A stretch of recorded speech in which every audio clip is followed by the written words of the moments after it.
আজকে আমরা চলে আসলাম চাঁদপুর থেকে লক্ষ্মীপুর মধুচৌধুরী ঘাটের মধ্যে। এখানে আসলে টাটকা ইলিশ মাছ পাবেন এবং আপনারা যদি আসতে চান কিভাবে ইলিশ মাছ কিনবেন আর এখানে ঘোরার মতন কি কি জায়গা আছে। এখানে ঐতিহাসিক একটা সুইচ গেট আছে, যেটা এখানে দুইটা সুইচ গেট একসাথে, আর সুন্দর একটা বিচ পেয়ে যাবেন। আর আশেপাশে ঘুরলে আপনারা দেখবেন এখানে ফসল জমি আছে, মাটির রাস্তা আছে।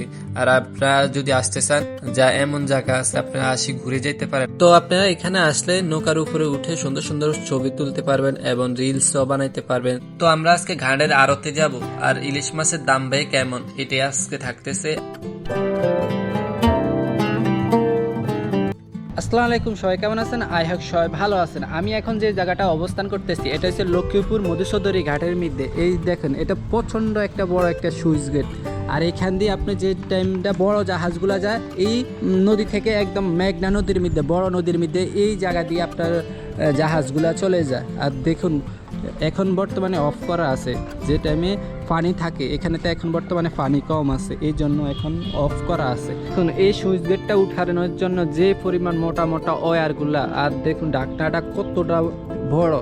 আর এইখান দিয়ে মূলত হচ্ছে জাহাজগুলা যাওয়া আসা করে, বড় খালের থেকে ছোট খালে যায়, ছোট খালে থেকে বড় খালে। আচ্ছা, আমরা এখন আছি মেঘনা নদীর পাশে দেখুন। আর এইখান দিয়ে কিন্তু অসংখ্য মানুষই কিন্তু জেলেরা মাছ ধরে। আর ওইখানে একটা ফেরি আছে, এটা থেকে ভোলার উদ্দেশ্য রওনা হয়, কিন্তু ওই পাশে ঘাট যেটা এখানে স্টপ করে রাখছে। আচ্ছা, আমরা এখন আছি মধুচৌধুরী ঘাটের মধ্যে এখন অবস্থান করতেছি। আর এখান থেকে ভোলার উদ্দেশ্য রওনা হয় এবং মাছ ধরার ফিশিং বোটগুলো এখান থেকে যাওয়া আসা করে। আর এখান থেকে স্পিড বোট, অসংখ্য স্পিড বোট আছে। আর এটা হচ্ছে ভোলা যাওয়ার জন্য যে ছোট ট্রলারগুলো এখান থেকে যাওয়া আসা করে।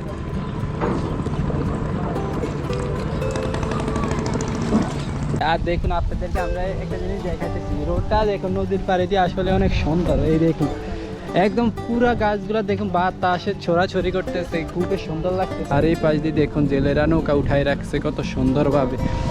আর দেখুন এখানকার বাতাস আসলে অন্য লেভেলের। আমরা এখন যে জায়গাটা অবস্থান করতেছি এটা কিন্তু আমাদের এই যে আমি যে এখান দিয়ে হাঁটতেছিলাম, এখানে কিন্তু লাস্ট এই রাস্তাটা শেষ পর্যন্ত। এখান দিয়ে আর রাস্তা নাই, এই জায়গা পর্যন্ত শেষ রাস্তা বানানো হয়েছে। এদিকটি সবগুলা ভাঙ্গে চলে গেছে। আর ওই পাশ দিয়ে আছে মাটির রাস্তাগুলা, ওইখান দিয়ে জেলেরা কিন্তু মাছ ধরতেছে, এটাও দেখাতেছে। আমি কিন্তু এখনও কিন্তু মেন মেঘনা যেটা ওইটাতে কিন্তু এখনও যাই নাই। আমি এখন যাব, আপনাদেরকে দেখানো হবে। আর নদীর পাড়ে দেখুন এই পেয়ারা গাছ আছে, পেয়ারা গাছের মধ্যে এখনও পেয়ারা ছোট ছোট।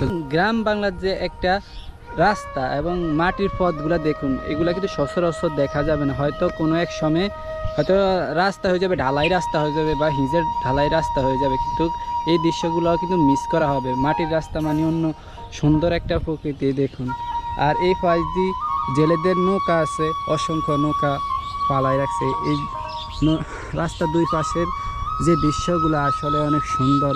আর এইগুলা কিন্তু সচরাচর দেখা যাবে না, হয়তো আমাদের আর কিছু সময় পরে।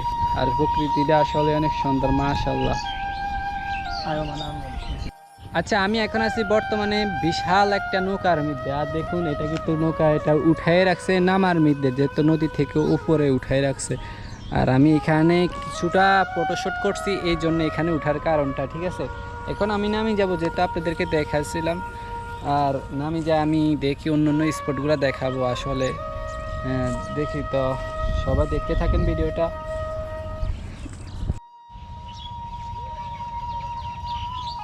তোমার লইল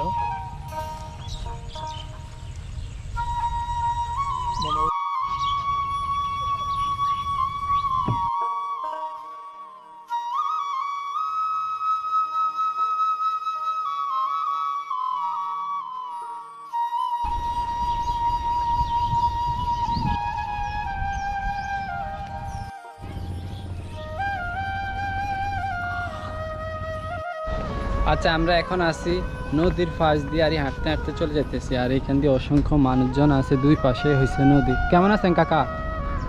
আপনি এখানকার স্থানীয় থাকেন?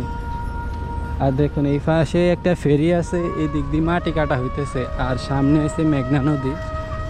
আমরা এখন ওই দিকটা যাব আর আপনাদেরকে দেখাবো আসলে আমরা এখন আছি একটা মেঘনা নদীর কোলের মধ্যে। এখান থেকে একটা সুইচ গেট আছে, এখান দিয়ে পানি আসা যাওয়া করে, যেহেতু এখানে জেলেরা মাছ ধরে আর এখানকার মানুষে অনেক জীবন সংগ্রাম নিয়ে বেঁচে থাকে, মাছ ধরে তাদের উপার্জন এই জায়গা থেকে আসে।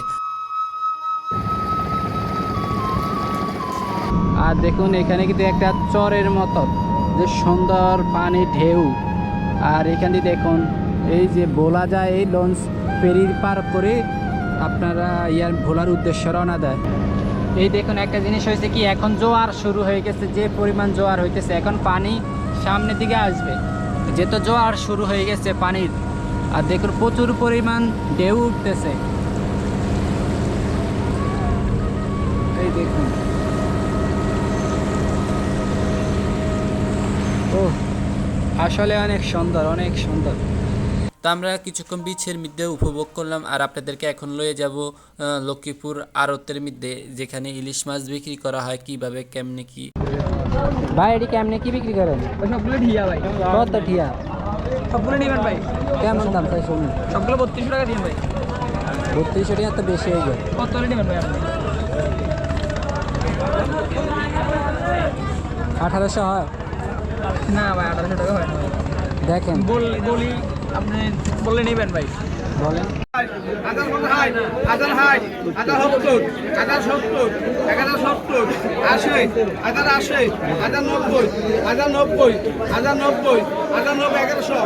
তো আপনারা দেখতেছেন এখানে মাছ কিন্তু নিলামে বিক্রি হয়, যে যার কাছ থেকে যেমনি নিতে পারে। আর আমার এগুলা নিছে 1200 টাকা, আমি এগুলা নিছি। আর আপনারা কিন্তু এখানে আসতে বুঝে শুনে দাম দোস্ত জিজ্ঞেস করে তারপরে নেবেন, যেহেতু না ঠকেন এইভাবে নেবেন। আমার এই ভিডিও এই পর্যন্ত শেষ, সবাইকে আল্লাহ হাফেজ।